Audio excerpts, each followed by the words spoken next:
Hello friends, ఇవాళ మనం చేయబోయే కేకు రాఖీ స్పెషల్ పీనట్తో కేక్ అనేది రెడీ చేస్తున్నాం. ఇంట్లోనే ఈజీగా చేసుకునే కేకు. దీనికి కావాల్సింది ఒక కప్పు పల్లీలను వేయించుకొని పొట్టు తీసుకొని సన్నగా గ్రైండ్ చేసుకోవాలి. తర్వాత ఒక కప్పు చక్కెరని కూడా గ్రైండ్ చేసుకోవాలి. తర్వాత ఇలా మనము సన్నగా పట్టుకున్న పల్లీల పొడిని ఒక బౌల్లోకి వేసుకోవాలి. తర్వాత మనం చక్కెర గ్రైండ్ చేసుకున్న తర్వాత చక్కెర పొడిని కూడా మనము పల్లీల పొడిలోకి వేసుకొని ఒకసారి బాగా ఇట్లా కలుపుకోవాలి. మనకు పల్లీల పొడి చక్కెర పొడి కలిస్తేటి బాగా కలుపుకున్న తర్వాత ఒక కప్పు గోధుమ పిండి తీసుకోవాలి.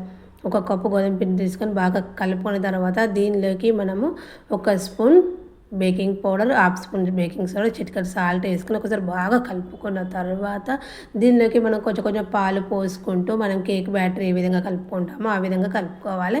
ఇది కలుపుకునే లోపల మనం స్టవ్ ఆన్ చేసి బౌల్ పెట్టుకొని స్టాండ్ పెట్టుకొని వేడి చేసుకొని పెట్టుకోవాలి. ఇలా మనకు మనము కేక్ బ్యాటర్ ఏ విధంగా కలుపుతామో ఆ విధంగా చుట్టూ కలిపి మధ్యలోకి ఇట్లా కట్ చేసేయాలి. అట్లనే కేక్ అనేది మనకు పర్ఫెక్ట్గా వస్తుంది. ఈ విధంగా చిక్కగా ఉండాలి. కేక్ ట్రేకు మనము ఆయిల్ అనేది రాసుకొని బటర్ పేపర్ వేసుకొని పెట్టుకోవాలి. తర్వాత మనం తయారు చేసుకునే బ్యాటరీని దానిలోకి వేసుకున్న తర్వాత మీద మనం పల్లీలు అనేది పల్లీలు అనేది వేయించుకొని పొట్టు తీసుకొని వేసుకోవాలి. తర్వాత మనము స్టవ్ ఆన్ చేసి స్టవ్ పైన పెట్టి మనం ఇంతకుముందు వేడి చేసుకున్నాం కదా, గిన్నెలోకి స్టాండ్ పైన పెట్టుకొని ఒక ½ ఉంచుకోవాలి. ఒక ½ తర్వాత మూత తీసి చూస్తే మనకు కేక్ అనేది రెడీ అయిందా కాలేదా ఒకసారి స్టిక్తో చూస్తే మనకు దానికి కేక్ అనేది అంటకుంటే మనకు కేక్ అనేది రెడీ అయిపోయింది. మనకు ఏమి అంటుతలేదు కాబట్టి కేక్ అనేది రెడీ అయిపోయింది. ఇలా రెడీ అయిన కేకును కిందికి తీర్చుకొని చల్లార్చుకోవాలి. ఒక 5 minutes చల్లార్చుకుంటేనే మన కేక్ అనేది కరెక్ట్గా వస్తుంది. వేడి మీద వేస్తే మనకు ముక్కలుగా వస్తుంది. ఇట్లా ఒక 5 minutes చల్లార్చుకున్న తర్వాత చుట్టూ నైఫ్తో అనుకొని ఒక ప్లేట్లోకి బోర్లేసుకోవాలి. ఒక ప్లేట్లోకి బోర్లేసుకున్న తర్వాత దీనిపైన మనం దీనిపైన బటర్ పేపర్ అనేది తీసేసుకోవాలి.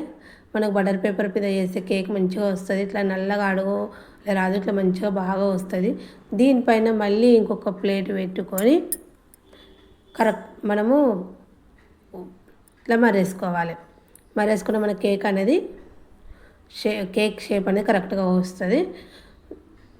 ఇది చాలా ఈజీగా చేసుకునే కేక్. మంచిగా ఇప్పుడు ఒక రకంగా చేసుకోవాలి, ఈ విధంగా చేసుకుని టేస్ట్ మాత్రం చాలా బాగుంటుంది. మనం ఇట్లా ప్లేట్ బౌల్ వేసుకొని రివర్స్ చేసుకుంటే మనకు కరెక్ట్గా వస్తుంది. ఇలా వచ్చిన కేకును మనము కట్ చేసి వస్తే ఏ విధంగా వస్తుందో చూద్దాము. మనకి ఇట్లా పర్ఫెక్ట్గా వచ్చినాక ఒకసారి కట్ చేసి చూస్తే మనకు కరెక్ట్గా వచ్చింది, పర్ఫెక్ట్గా వచ్చింది. మనకు ఎక్కడ ఇట్లా ముక్కలైనట్టు రాలేదు కాబట్టి మంచిగా పర్ఫెక్ట్గా వచ్చింది. మనకు నైఫ్తో కట్ చేస్తే మన కేక్ మనము మామూలు కేక్ ఏ విధంగా రెడీ చేస్తామో ఈ కేక్ కూడా ఆ విధంగా వచ్చింది. ఇట్లా స్పాంజీగా మెత్తగా చాలా బాగా వచ్చింది.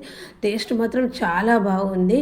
ఎంతో టేస్టీ గల పీనట్ కేక్ అనేది సింపుల్గా ఇంట్లోనే ఈజీగా ఒక ½ తయారు చేసుకునే కేకు ఎప్పుడు ఒకే రకంగా చేసుకోవాలి. ఈ విధంగా డిఫరెంట్గా చేసుకుంటే చాలా బాగుంటుంది.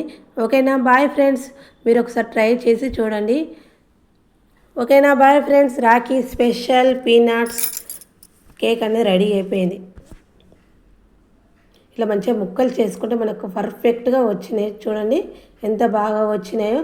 మన కేక్ అనేది కరెక్ట్గా వచ్చింది. ఓవెనే ఉండే అవసరం లేదు. ఓవెన్ లేకుండా మనము గ్యాస్ పైన కూడా స్టాండ్ పెట్టుకొని చేసుకోవచ్చు. ఈ విధంగా మంచిగా ముక్కలు మెత్తగా బాగా వచ్చింది. మీరు ఒకసారి ట్రై చేసి చూడండి.